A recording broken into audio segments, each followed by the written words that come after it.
માનનીય વડાપ્રધાન શ્રી નરેન્દ્રભાઈ મોદીને આપણે ખૂબ ખૂબ ધન્યવાદ અને અભિનંદન આપીએ છીએ કે આવા ભગીરથ કાર્ય આજ સુધીના કોઈએ પણ કર્યા નહીં એવા ભગીરથ કાર્ય આપણા દેશમાં થઈ રહ્યા છે।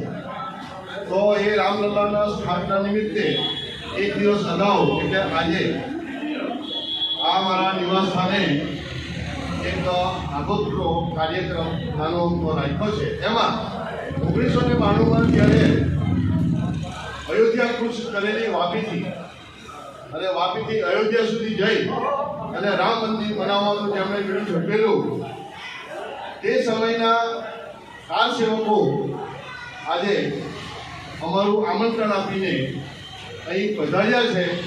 એમને હું ખૂબ ખૂબ અભિનંદન પાઠવું છું। જોરદાર તાળી આપો। જય શ્રી રામ। નમસ્કાર મિત્રો, વાપી રિપબ્લિક ન્યૂઝ ચેનલમાં આપનું સ્વાગત છે।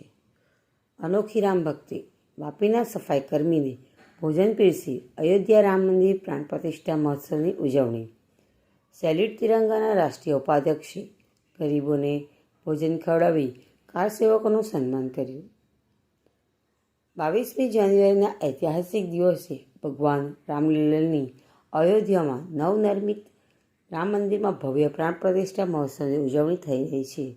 દરેક ભક્ત પોતાની રીતે ઉજવણી કરી રહ્યા છે। ત્યારે વાપીના ચલા સ્થિત એક રામ ભક્ત અને સેલ્યુટ તિરંગાના રાષ્ટ્રીય ઉપાધ્યક્ષ ઉત્તમભાઈ પટેલ ચલાવાળાએ પોતાના નિવાસસ્થાને ગરીબ અને વાપી પાલિકાના સફાઈ કર્મીને પોતાના નિવાસસ્થાને બોલાવીને પ્રેમથી ભોજન પીરસીને ખવડાવ્યું હતું। આ ઉપરાંત ભોજન લીધા બાદ દરેક મહિલા કર્મીને એક સાડી ભેટ કરી હતી।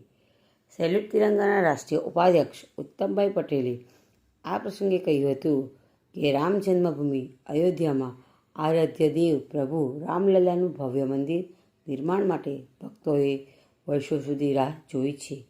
આખરે પ્રધાનમંત્રી નરેન્દ્ર મોદીના અથાગ પ્રયત્નથી ભવ્ય મંદિરનું નિર્માણ થયું છે।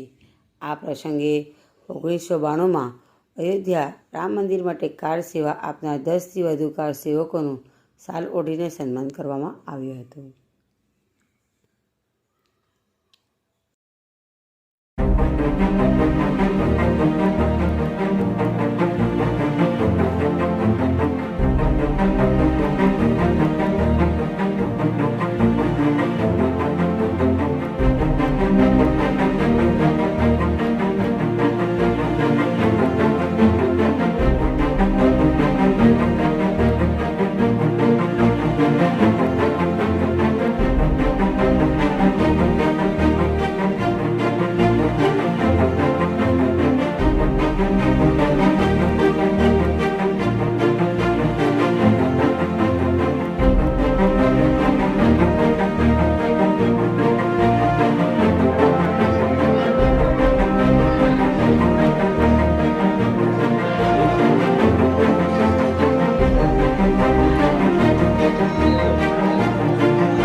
આ શુભ અવસર ઉપર વાપી ચલામાં હું ઉત્તમભાઈ પટેલ, સ્વામિનારાયણ ગુરુકુળ રોડ, જે રામલલ્લાનો પ્રાણ પ્રતિષ્ઠાનો કાર્યક્રમ આવતીકાલે શુભ મુહૂર્તે 12 વાગે જે થવાનો છે એના અનુસંધાનમાં એક દિવસ આગોતરો આ કાર્યક્રમ એટલા માટે રાખવામાં આવ્યો છે કે આ વાપી શહેર જે છે એ વાપી શહેરના કેટલાઓ કાર્યકર્તા 1990માં 1992માં કાર સેવકો અયોધ્યા ગયા હતા અને રામ મંદિર બનાવવાનું જે એમણે સાહસ ખેડેલું અને એમણે જો તકલીફો પડેલી છતાં બી અડીખમ રહીને એ લોકો કાર સેવક તાનો અયોધ્યાનો કાર્યક્રમ પતાવીને પાછા હેમખેમ વાપી આવેલા એવા આ કાર સેવકોના સન્માન કરવા માટે મને મારા એક દિલમાં એવું મંથન થયું કે કાર સેવકોએ જે 1992માં જે મહેનત કરેલી એના ફળ સ્વરૂપે આપણે 500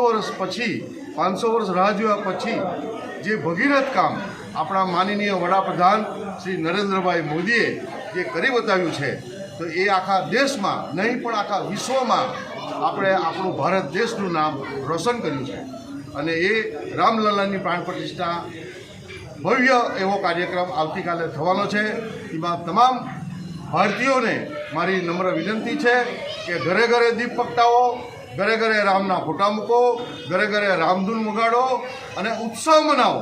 દિવાળી હોળી કરતાં પણ મોટો ઉત્સવ મનાવો એવી જ મારી તમામ રામ ભક્તોને અને આપણા દેશવાસીઓને વિનંતી છે. બોલો જય જય સીતારામ, જય જય શ્રી રામ.